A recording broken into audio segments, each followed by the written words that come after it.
Into your sanctuary, we've come to adore you, Lord. Into your sanctuary, we've come to adore you, Lord. In adoration and praise, we glorify your holy name. Into your sanctuary, we've come to adore you, Lord. In the name of the Father, and of the Son, and of the Holy Spirit. Amen. May the grace of our Lord Jesus Christ, the love of God, and the communion of the Holy Spirit be with you all.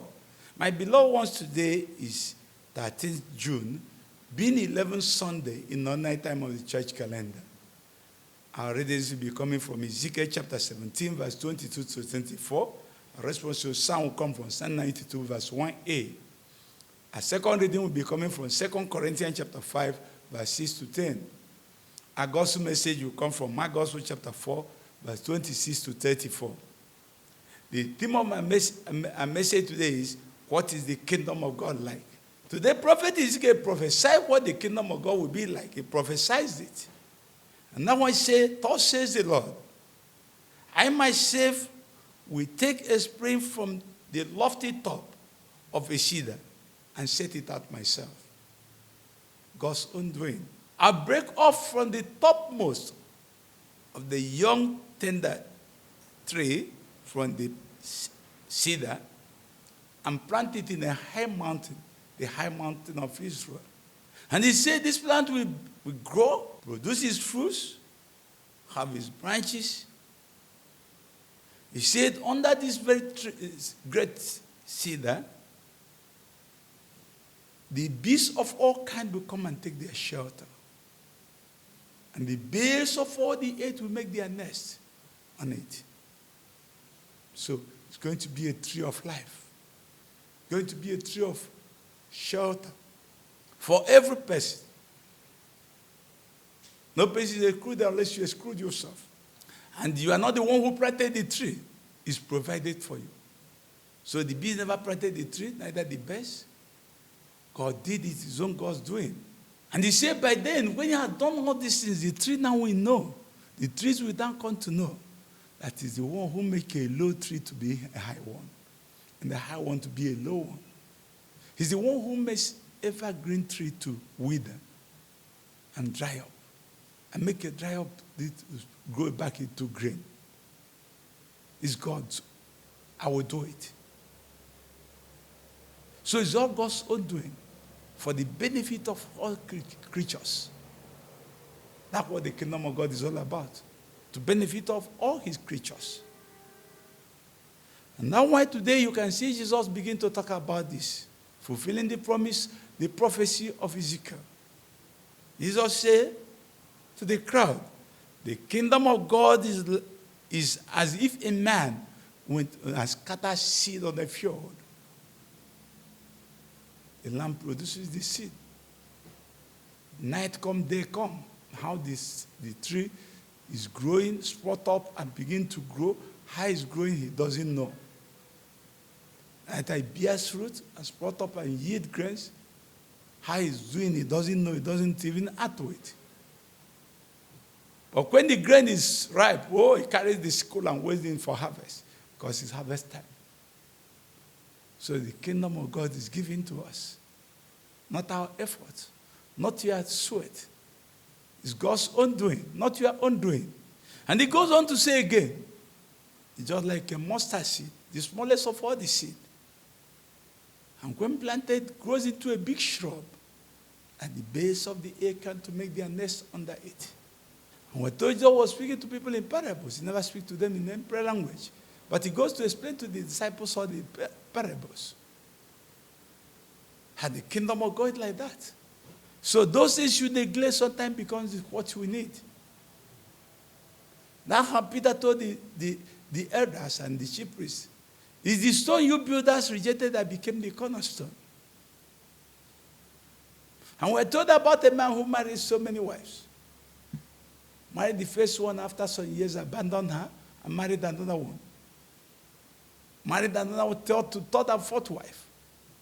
Now time comes for his death. He asked his last, which he had been caring for, doing everything for her. Say, you will go with me. Say, no, don't think about that. After all, we are not of the same age. You are old, I'm young. So don't expect me to go and die with you. I won't die. So go your own, is your turn. He called the third wife. Say, will you go with me? Say, go with you, okay. Oh, what I know is that I will come for your burial. I will join people to mourn you. Called the second wife now, second to the first wife. Said, He said, I will give you a befitting burial. Because people will celebrate you. And they called the first wife. They had neglected. He's no more talking to her. He's no more even associating with her. He said, what of you? He said, anywhere you go, I follow you. I'm no other person than you. If you are dying, I die with you. If you are living, I live with you. I've been here. But neglected. He said, that's our soul. That's our soul. You are busy polishing your body, caring for your body, that will abandon you at the last day. You are busy with friends, going to this and say, community of friends, they will only come for your funeral. And some people you associate with, the kingdom of God comes to bring life. And we should pay attention to it because at the end of it, that's what matters. The other things are accidental. They're all passing away. But things that are permanent is permanent. And things that are temporal are temporal.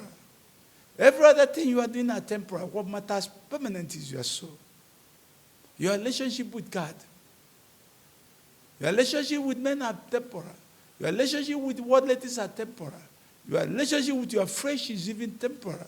What matters is your soul. And that's what we should pay more attention to. And that's why Paul was telling to the Corinthians about the kingdom of God. He said, brethren, we're always of good courage. We're of good courage. I said, why should Paul be of good courage? He said, we're of good courage. We know that while we are at home in the body, we know why at home with the body, we exile ourselves from God. That's why they have the courage. They know what we are doing. We walk by faith, not by sight. We do on spiritual things, not on sight. Faith, not sight. You say we have good courage because we ladder, be away from the body and be with the Lord. That's why it's of good courage. And that's why, whether on body or in the spirit, our aim is to do things that are pleasing to God. He said, why? Because this kingdom of God will demand from you one day to give account of yourself. If you have lived in the flesh, you live evil, you get the reward. If you have lived in the spirit, you get the reward. That's why Paul is telling us something according to what you live. But to live on the flesh is to exile yourself from God. And Paul equally thought about that in Galatians chapter 5, verse 19. They say, when self-indulgence is played, what do you hold? Idolatry, adultery, gluttony, drunkenness, orgies, sorcery, temperament, envy, jealousy, party, factions. Mention them. When you are in the body, you experience Boko Haram. You experience the herdsmen. You experience the bandit in Nigeria. That's the people walking on the flesh. But when you are in the spirit, you are far from them. Their life becomes abnormal for you. But when you are in the flesh, their own becomes the modern thing. They think that the government is power. And they should be followed. But no aside that, you are not in them. You are in the Lord. Your life contradicts theirs. And when you are in the spirit, goodness, kindness, self-control, mercy, joy, see goodness continue to flow from you. That's why we must be in him who is good, It's only God who is good. It's only when you are in Him that you can be good. And that's what the psalmist who understood it so well, they say today, it's good to give thanks to you, O Lord, because without you we can do nothing. But in you, we are fullness of you. We are children of God. We share your power and share your blessings, share your everything. We share and become co-heirs with you. May God help us to understand that the kingdom of God demands from all of us. And we is all God's own doing. And to discover Him is to live in Him. We ask this through Christ our Lord. May the blessings of Almighty God be upon all of us. I will celebrate the kingdom of God in our lives. And of the Father, and of the Son, and of the Holy Spirit. Peace be with you all. Into your sanctuary.